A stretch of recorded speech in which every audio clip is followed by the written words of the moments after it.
estar preparados si nos tocara.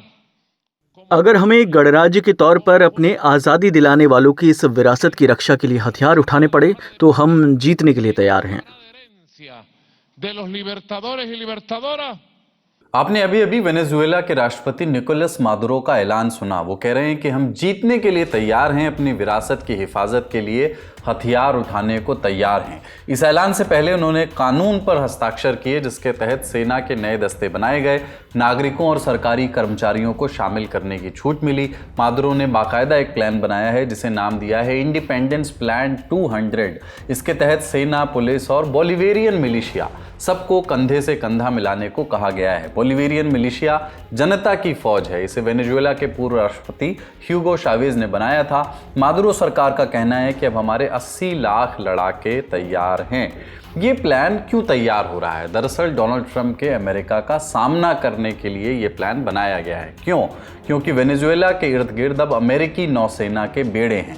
पिछले एक महीने में अमेरिका ने 15,000 सैनिक तैनात कर दिए हैं और एक दिन पहले 11 नवंबर को यूएसएस जेराल्ड आर फोर्ड, दुनिया का सबसे विशाल एयरक्राफ्ट कैरियर, वेनेजुएला के करीब पहुंच चुका है। अमेरिका इसे ड्रग्स के खिलाफ एक मिशन के तौर पर पेश कर रहा है, मगर वेनेजुएला का कहना है कि ड्रग वॉर तो बहाना है, असल चाल तख्ता पलट की है। तो आगे क्या होने वाला है? क्या अमेरिका और वेनेजुएला के बीच एक जंग छिड़ने वाली है? आज इसी पर विस्तार से बात करेंगे। नमस्ते, अपन है कुलदीप और आप देख रहे हैं ललन टॉप का अंतर्राष्ट्रीय प्रसंगों से जुड़ा रोजाना का कार्यक्रम दुनियादारी। Brought to you by Sensodyne K।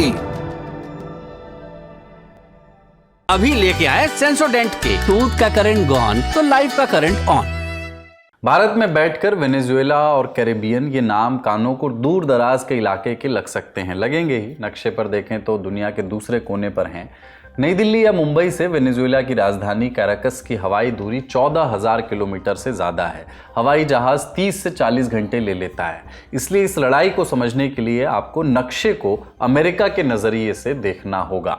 Venezuela दक्षिण अमेरिका के उत्तरी तट पर बसा है। इसके पूर्व में गयाना है, पश्चिम में कोलंबिया और दक्षिण में ब्राज़ील, और ऊपर पूरा माथा करीब 1700 मील लंबा किनारा एक बड़े से समंदर के साथ लगता है जिसका नाम है कैरेबियन सी। और ये कैरेबियन सी है कहाँ? ये अमेरिका के ठीक दक्षिण में स्थित है।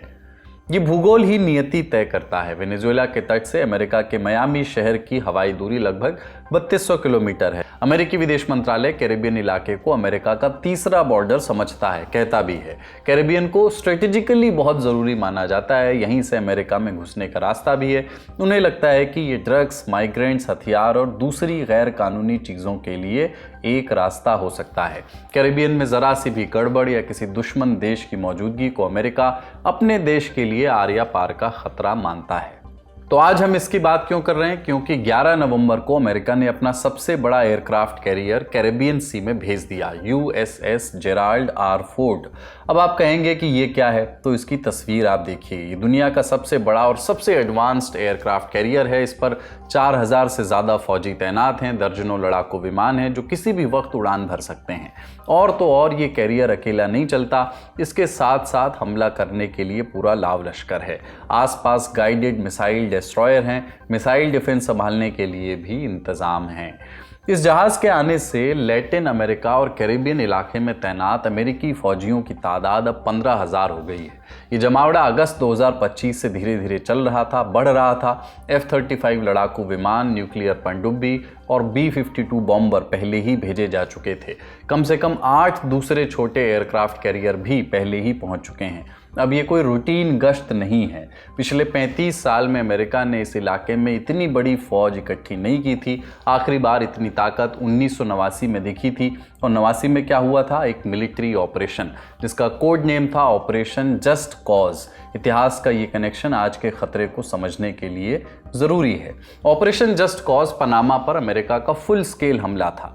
उस ऑपरेशन का मकसद था पनामा के मिलिट्री रूलर मैनुअल नोरिएगा को गद्दी से उतारना।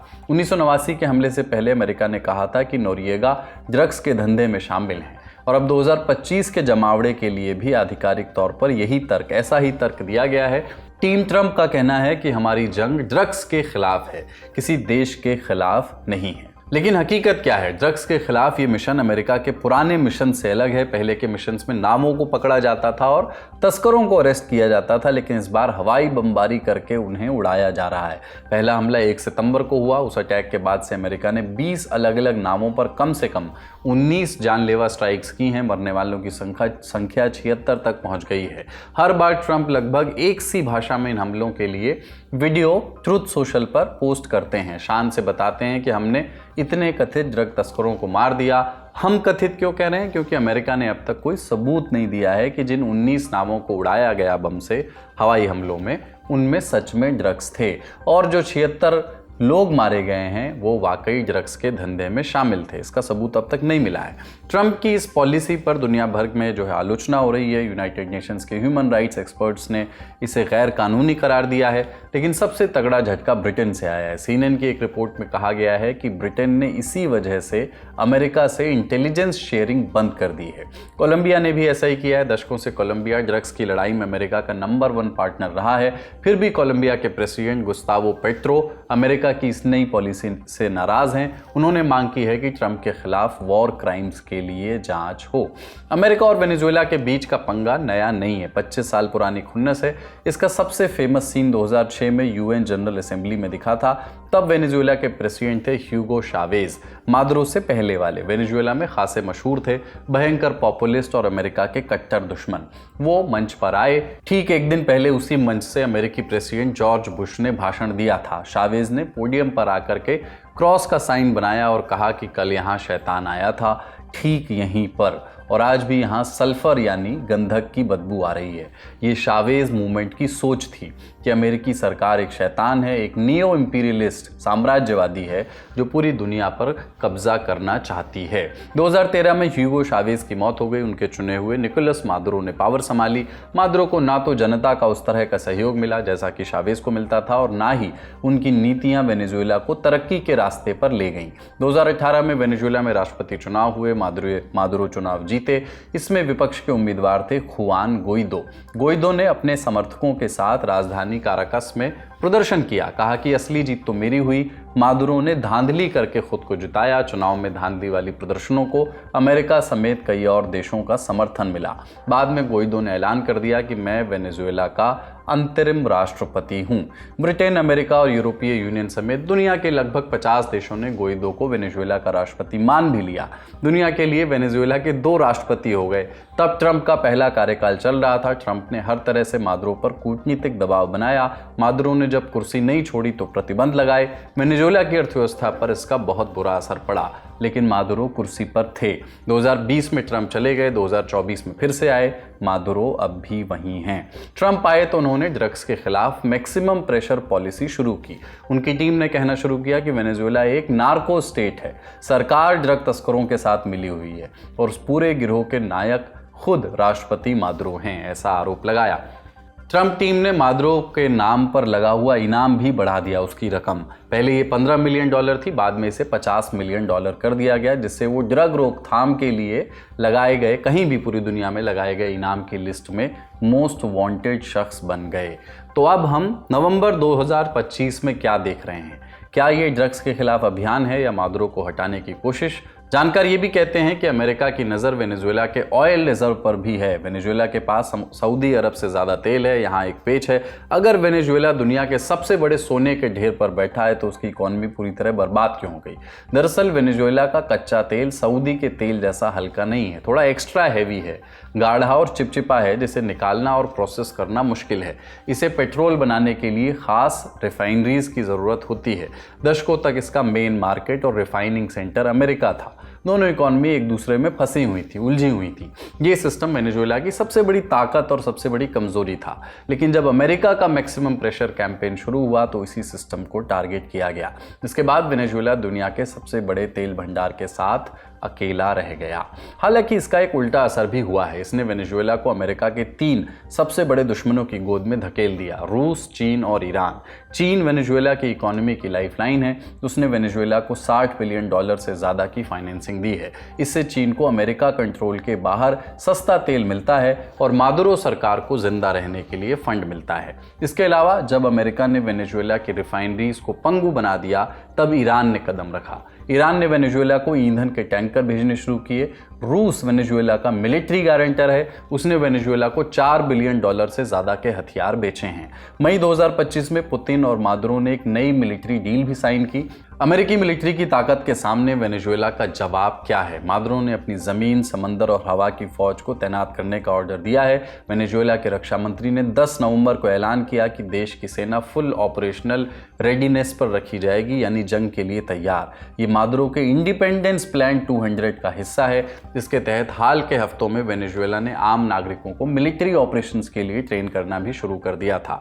सरकारी के मुताबिक देश में लगभग 3,40,000 सक्रिय सैनिक हैं, जबकि अमेरिका के सक्रिय सैनिकों की संख्या करीब 13 लाख बताई जाती है। अक्टूबर में वेनेजुएला में एक किसानी मिलिशिया को भी शपथ दिलाई गई थी। ये मिलिशिया ह्यूगो शावेज के शासन में बनाया गया था ताकि जरूरत पड़ने पर आम लोग देश की रक्षा में शामिल हो सकें, पर इन्हें फौज जितनी गहरी ट्रेनिंग नहीं दी जाती।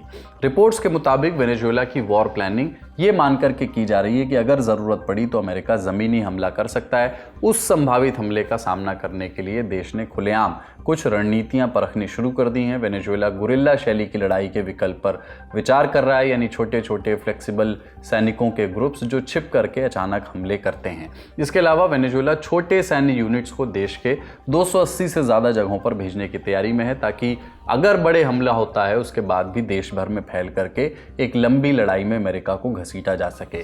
सिर्फ यही नहीं, वेनेजुएला एनार्काइजेशन का ऑप्शन भी तलाश रहा है। इस योजना के मुताबिक सरकार अपने खुफिया तंत्र और समर्थकों का इस्तेमाल करके देश में झड़पें, अफरा तफरी और अव्यवस्था फैलाने की कोशिश कर सकती है, ताकि कब्जा करने वाली फौज के लिए देश को संभालना नामुमकिन हो जाए, ऐसा मीडिया रिपोर्ट्स में दावा किया जा रहा है।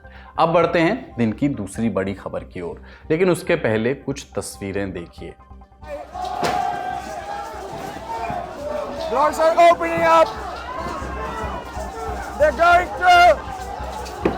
Doors are not down. They went through. They're going through the security scans. धक्का मुक्की, चिल्लपों और झगड़े का एक वीडियो ब्राजील का है। 11 नवंबर की रात ब्राजील के बेलेम में चल रही COP30 क्लाइमेट कॉन्फ्रेंस में माहौल अचानक गर्म हो गया। सैकड़ों आदिवासी और गैर आदिवासियों का ग्रुप सीधा कॉन्फ्रेंस सेंटर के अंदर घुस आया। रंग बिरंगे पंखों वाले हेडड्रेस पहने लोग दौड़ते हुए अंदर पहुंचे, दरवाजा तोड़ दिया और मेटल डिटेक्टर पार करके ब्लू जोन में दाखिल हो गए। एक शख्स के हाथ में बैनर था, our forests are not for sale, हमारे जंगल बिकाऊ नहीं हैं।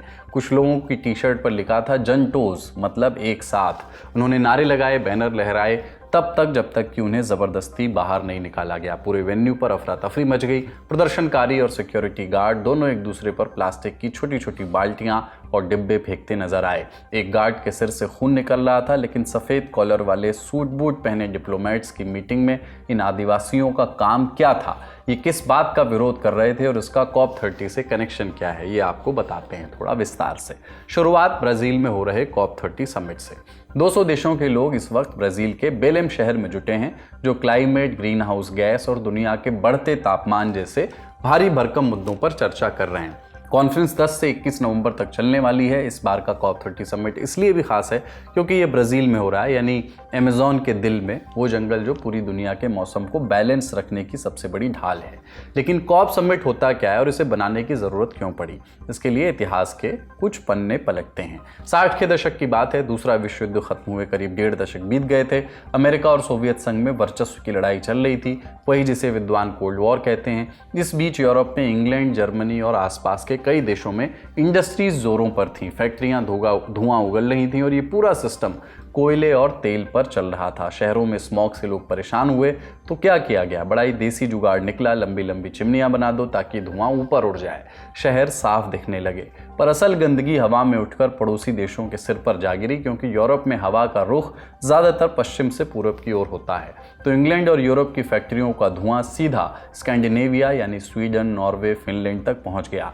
वहाँ ठंडा इलाका था, पहाड़ थे, तो ये गैसें बरसात या बर्फ बन करके नीचे गिरी और बन गई एसिड रेन। स्वीडन की झीलों और नदियों का पानी खट्टा हो गया, मछलियां मरने लगी, मिट्टी से जहरीली धातु बहने लगे, यानी एक देश की फैक्ट्रियों की वजह से दूसरे देश का पर्यावरण बर्बाद होने लगा। अगर स्वीडन अपने देश के लिए पॉलिसीज में बदलाव करता भी तो भी उसकी झीलें साफ नहीं होती। यहीं से इस सोच को जन्म मिला कि प्रदूषण सिर्फ घरेलू समस्या नहीं है।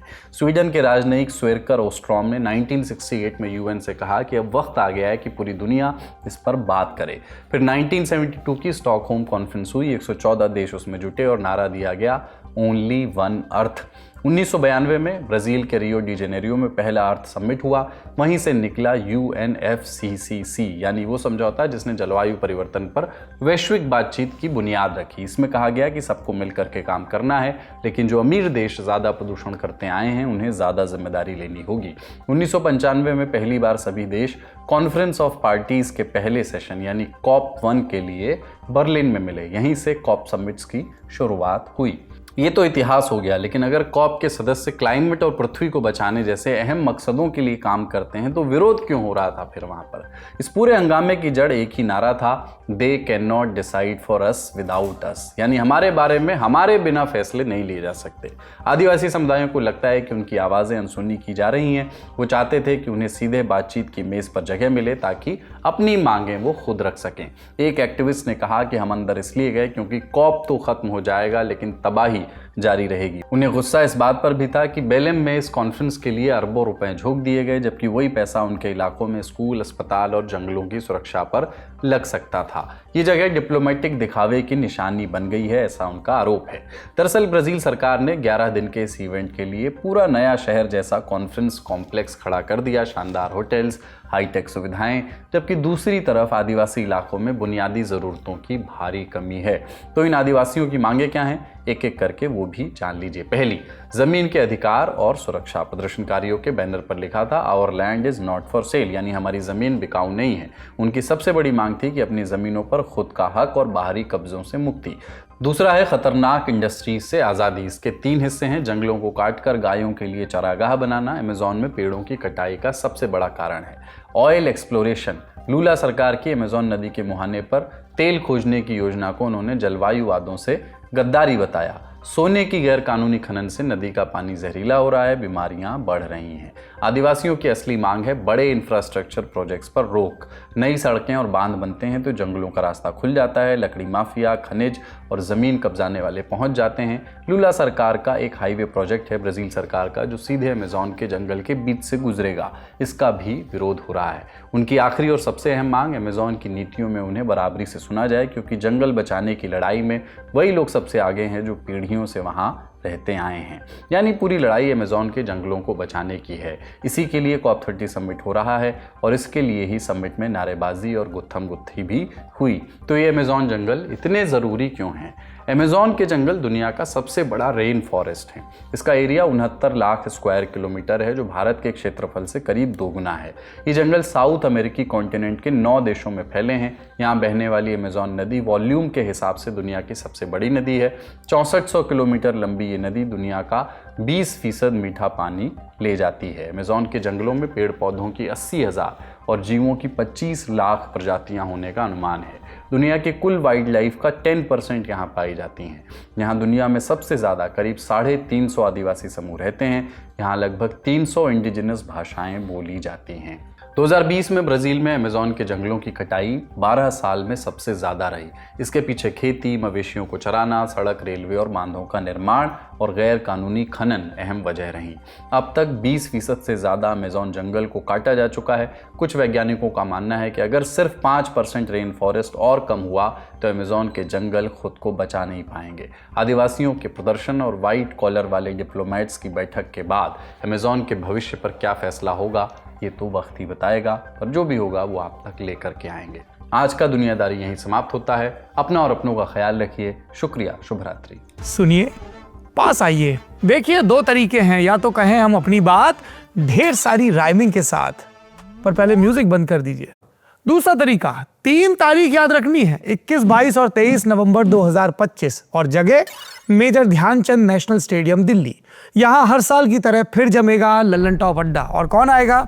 बड़े बड़े लोग, लेखक, गीतकार, शिक्षक, खिलाड़ी, मुंबई से नायक नायिका, गायक गायिका, हेल्थ के expert, comedian, cricketer, rapper, YouTuber, reel वाले स्टार और वायरल कलाकार। फिर से राइमिंग शुरू हो गई। आप बस इस बात पर फोकस करो कि एक से बढ़ के एक टैलेंटेड लोग जुटने वाले हैं। आप आ सकते हैं, मिल सकते हैं उनसे, सवाल पूछ सकते हैं, ललन टॉप क्विज खेल सकते हैं, इनाम जीत सकते हैं। अब लगा दो म्यूजिक यार। तो आ जाइए ललन टॉप अड्डे में, आज ही बुक करिए अपना टिकट 999 की बजाय 799 में। डिस्काउंट कोड लगाइए LT200। बुकिंग के लिए डिस्क्रिप्शन में दिए लिंक पर क्लिक करिए या फिर विजिट करिए thelalantop.com और बैनर पर क्लिक करिए। फिर क्या है, मिलते हैं ललन टॉप अड्डे में, क्योंकि जिंदगी में मौज कायम रहनी चाहिए।